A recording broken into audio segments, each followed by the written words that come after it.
Hi, saya Dr. Anas. You dah pakai braces 2 ke 3 tahun and suddenly one fine day your doctor comes to you and says, Anas, I have good news for you. We're taking out your braces. Oh my god! The next step is to have your retainers. Which retainers should I choose?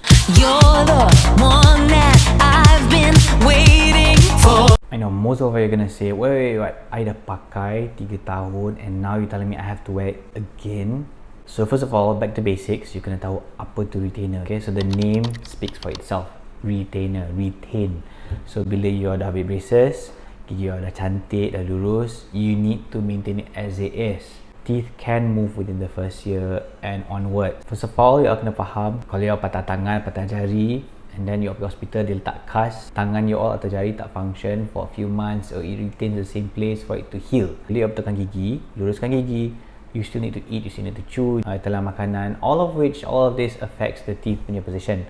So nak tak nak, it truly takes about 350 days for the teeth to settle down, which is essentially a whole year. Many times over, I dah cakap dah, bila kita mengunyah, there's a force that pushes teeth forward, number one. And also, bila you ada gigi bongsu pun boleh contribute to some degree that you boleh tolak gigi ke hadapan, which boleh menyebabkan later late crowding. Dan most importantly, you kena faham, everyone ages kan? Semua orang akan jadi tua. Come on! And bila kita tua, apa berlaku? Do we look the same? No. I'm 80 years old on the inside. And what makes the face change is most of the time it's not exactly soft tissue sahaja. Bukan nak kata kulit dia lembik, dia jatuh. Tak. Because kulit ni bergantung kepada muka juga. So our bones underneath constantly goes what they call remodeling. So tulang tu sentiasa berubah. Okay, so that's why muka kita berubah. Bila muka kita berubah, so what do you think what's going to happen next? Memanglah gigi pun akan bergerak because the teeth follows the bone. I know most doctors are not going to be happy for me to share this with you, but you guys deserve to know the truth. I want the truth! You can't handle the truth! Bila you nak buat braces is somewhat a long journey and you need to know what comes after. So usually bila you jumpa dentist, they will mention about 3 different retainers. Number 1 being Holly retainers. Holly retainer adalah the classic retainers which they have a plastic plate underneath yang dekat ke langit and then they have a wire running across. This is the conventional, traditional retainer yang kita pakai. For me, it is still the benchmark for the best retainers. Bila you ada plastic plate kat dalam, it holds your bone in place. So that prevents from you punya arch contraction balik. Sebab kadang-kadang bila kita buat braces, dia punya tulang pun bergerak juga. Kita mengembangkan rahang. So there is some movement of the bone. So when you have the plate inside, it retains it in place for the whole 1 year and onwards. Secondly, we have what they call the A6 retainer. It looks like a clear aligners. And finally, you have what they call the fixed retainers. Those are the wires that the doctors will cement behind your back. I mean behind the teeth's back. So what are the indications? Honestly, if all patients are willing, I would traditionally advise to get the Holly because it is the benchmark and still the best. You're simply the best! Simply because bila you pakai Holly retainer, the occlusal surface atau biting surface dia tak cover. Sekiranya you pakai, you punya teeth boleh still continue to have a proper good interdigitation. Maksudnya di gigi atas tu still boleh bergerak sikit to have a proper sitting on the lower teeth. The good thing about Holly is that the wires being there, we have what we call the labial bow, the wire that runs across. If you nampak the middle of the teeth, it runs across. Sekiranya gigi tu ada flare ke hadapan dengan apa, we can still somewhat do some activation.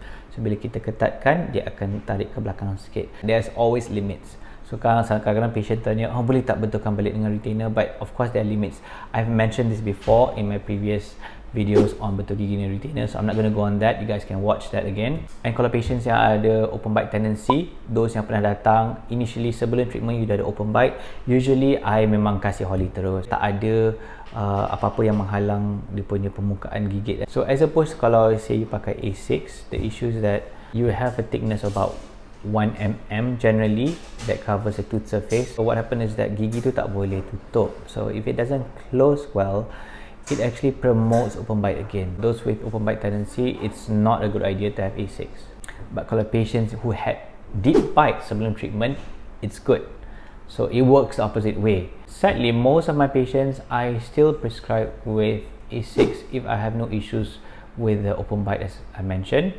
Social indication plays a very important role sebab selalunya bila buka braces, no one wants to have that wire running across kan. Dah pakai lama, who wants to have that braces look again? But you have to remember A6 is actually made of pure plastic and it's very thin, it's about 1 mm. It does have a very high wear and tear. Jadi dia senang patah kalau tak jaga. Another factor to be considered ialah kalau gigi you naturally membesar, A6 can be an issue sebab bila permukaan gigi tu besar, so there are more surface area to be covered by the plastic, it clings on more. Good. Gigi susah nak bergerak kan because your retention is good. But on the other hand, nak buka balik susah. It goes in very tight but it's very hard to remove.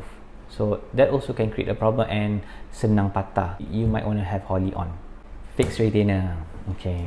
All dentists out there who's watching this, never let your patients indicate that fixed retainers will be the end of everything. Fixed retainers will not solve everything. Okay. Ingat, dia hanya lekat di antara gigi taring dan gigi taring. So what happens to the back tooth? The back tooth is free to move. So usually patients rasa that, oh, if I have my fixed retainers on, it's freezy. There you go. I don't have to think about anything anymore. Wrong. Back teeth can still move and back teeth is much stronger than the front tooth. That's why you have late crowding kalau you tak jaga. Depending on cases, I personally don't really like fixed retainers. For most of my patients would know that because most of them I don't place them on unless that you had previously a very big gap in between the teeth which can easily relapse, and I will put. At the end of the day, I'm still a dentist. I would love my patient to be able to floss. Sebab kalau ada fixed retainers, you tak boleh floss. How are you going to clean? They sort of build up underneath, so mulut pun berbau lah kan. What's the point having straight teeth, good smile, but your breath stinks? Oh. Even having a fixed retainers, you still need the removable punya retainers. Now, how long do we wear it? Full time first year, and when you come on to the second year, you only wear it night time. You will continue to wear it on night time for as long as you can. Why? You do know that tissue repair, growth, all of this happens at night. So you need that to hold the teeth in place because growth will happen again at that point of time. Selepas 18 bulan, you boleh pakai alternate nights. So maknanya boleh pakai Monday night, Tuesday free, Wednesday night pakai balik, Thursday free, Friday you wear it again. You get the idea. When do you replace? Kalau patah, ganti. And if it's broken, don't wait a month to come. The most pun 1 to 2 weeks lah datang sebab the teeth can move. If you wait too long, when you prescribe you with a new retainer, your teeth would probably have already moved and we can't bring it back to its original position unless you nak pakai braces balik. So what do you do if it's broken? If you're able to fit into the arch, tak ada masalah. Even if your A6 are broken in two, you rasa you boleh masuk one side and the other, continue to do so before you get your new retainers, or at least before you pergi buat appointment to get new retainers done. What you should not do is, kalau you dah lama tak pakai and then you tak boleh masuk kan, it's so tight, do not force it in. Most likely gigi you dah bergerak and you force it in, it's going to cause more harm to your tooth. So don't. So I hope you all faham about retainers. Guys, please, I need more ideas because I'm running out of ideas what to do for my videos. If you have anything that you want me to do a video on, of course kenalah teeth related lah kan. Please don't ask me anything else. Masak ke apa, I tak tahu. Hari ni saya nak masak kari ayam pencit. Leave the comments below and I'll try to come up with one as soon as I can. So that's all from me, Dr. Anas. Till then, see you again. Bye.